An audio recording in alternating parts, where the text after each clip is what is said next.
महाराष्ट्र एक असं राज्य होतं की ज्याची पाणी पातळी वाढली होती, बाकी सगळ्या राज्यांची कमी झाली होती, कारण आपण जलयुक्त शिवारसारखा कार्यक्रम हातात घेतला होता. आता हा कार्यक्रम अजून वेगानं आपण पुढे घेतो आहोत. जी गावं उरली ती तर करतोच आहोत, पण आधी ज्या ठिकाणी काम केलं आहे तिथे अजून ॲडिशनल काम आपल्याला काय करता येईल अशा प्रकारचं त्याचं डिझाईन तयार केलं आहे. आणि यातला सगळ्यात आत्मा जो आहे तो लोकसहभाग हा याचा आत्मा आहे. सर, तुम्ही अनेक ऑर्गनायझरला तुम्ही जोडून घेतलं होतं, ऑर्गनायझर्सला तुम्ही जोडून घेतलं होतं आणि त्याच्यामुळे किती फायदा तुम्हाला होईल? नाही, निश्चितपणे मोठ्या प्रमाणात फायदा आहे. खूप वेगवेगळ्या ऑर्गनायझेशन्स या ठिकाणी काम करत आहेत. नाना पटेकर यांची ऑर्गनायझेशन आहे, आमिर खान यांची ऑर्गनायझेशन आहे, शांतीलाल मुथाजींची ऑर्गनायझेशन आहे. म्हणजे मी खरं म्हणजे नावं अनेक घेऊ शकेल, मकरंद अनासपुरे आहेत. इतके वेगवेगळे लोक यामध्ये काम करत आहेत आणि त्या सगळ्यांमुळेच खरं म्हणजे मी असं म्हणेन की आपल्याला या ठिकाणी लोकसहभाग मिळतोय. सर, शेयरिंग को लेकर फाइनलाइज कुछ हुआ है क्या महायुति के अंदर? देखिए, सीट शेयरिंग को लेकर कुछ भी फाइनलाइज हुआ नहीं है. मैंने इतना ही कहा है कि साधारणतः जो लोग जो सीटें लड़े थे तो इनिशियल बातचीत करते समय उनकी सीटें उनके पास रहेगी. फिर उसमें कुछ बदलाव करना है, किसी को किसी की सीट देना है तो उसके ऊपर हम बातचीत करेंगे. तो इसका मतलब कुछ फाइनलाइज हुआ ऐसा नहीं है. एक बेसिक होता है कि किस चीज पर चर्चा होगी, तो चर्चा बेसिकली इस पर होगी कि कौन कौन सी सीट लढा था.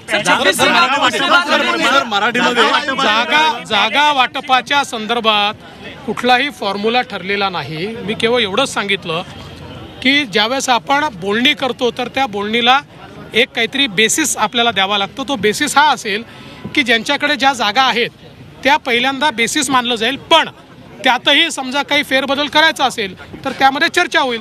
शांततेचं प्रतीक म्हणून श्री रविशंकर यांना देखील आता एक पुरस्कार देण्यात आलेला आहे, कसं बघताय? नाही, मला असं वाटतं की वर्ल्ड पीस करता, जागतिक शांततेकरता ज्या प्रकारे श्री रविशंकरजींनी काम केलेलं आहे आणि विशेषतः त्यांचं दिल्लीतलं संमेलन असो की न्यूयॉर्कमधलं संमेलन असो, या प्रत्येक ठिकाणी जगातल्या सगळ्या फेथचे लोक एकत्रित आले आणि त्यांनी प्रण केला की आम्ही शांततेचा विचार करू. भारताने जे वसुधैव कुटुंबकम सांगितलं ते प्रत्यक्षात आणण्याकरता श्री रविशंकरजी मेहनत करतायत. आणि आज जग जेव्हा आतंकवादाशी लढताय त्यावेळी जे शांतीकरता काम करतायत त्यांच्या मागे जगाने उभं राहण्याची आवश्यकता आहे आणि म्हणून हा पुरस्कार आज त्यांना दिव्यज फाउंडेशनच्या वतीनं देण्यात आला. शांति की बात कर रहे हैं सर, और जहाँ शांति की बात कर रहे हैं वहीं हम देख रहे हैं कि मनोज जरांगे पाटिल हो या छगन भुजबल हो, जिस तरह की भाषाओं का इस्तेमाल हो रहा है, आंदोलन हो रहे हैं. आज भी छगन भुजबल कह रहे हैं कि उन्हें कोई कुछ नहीं कहता, हम जरा आंदोलन करते हैं तो हम पे छीटाकशी हो जाती है. देखिए, हमारा तो मानना ये है कि राज्य में जितने समाज है सारे महत्वपूर्ण हैं, सारे राज्य के इक्वली हकदार है और इसलिए सबको साथ में लेकर चलना राज्य की नीति है. और मैं ऐसा मानता हूँ कोई भी दो समाज एक दूसरे के सामने आए ये सही बात नहीं होगी. इसलिए सभी से मेरी करबद्ध प्रार्थना है कि सभी लोग अपनी बात को रखें, दूसरे की बात पर प्रतिक्रिया न दें. सर, मराठीमध्ये दोन्ही समाज आमने सामने आणण्याचा प्रयत्न भाजप करत असलेला आरोप जो आहे तो करण्यात येतोय.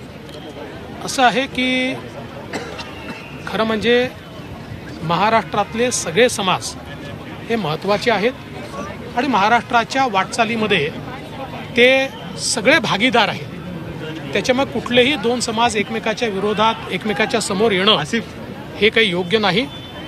आणि म्हणून आमचा हा प्रयत्न आहे की कुठल्याही प्रकारे महाराष्ट्रामध्ये जातीय तेढ तयार होऊ नये, महाराष्ट्राच्या सोशल फॅब्रिकला त्या ठिकाणी कुठेही एक प्रकारे त्याच्यावर डाग लागू नये असा आमचा प्रयत्न आहे. आणि माझी सगळ्या समाजाच्या नेत्यांना हात जोडून विनंती आहे, आपलं म्हणणं पूर्ण ताकदीने ठेवा पण दुसऱ्यांवर टिप्पणी करणं सर्वांनी टाळा. प्रकाश आंबेडकर की संविधान बदलण्याचं जे आहे तो भाजपचा प्रयत्न आहे, वारंवार अशी टीका होताना पाहायला मिळते.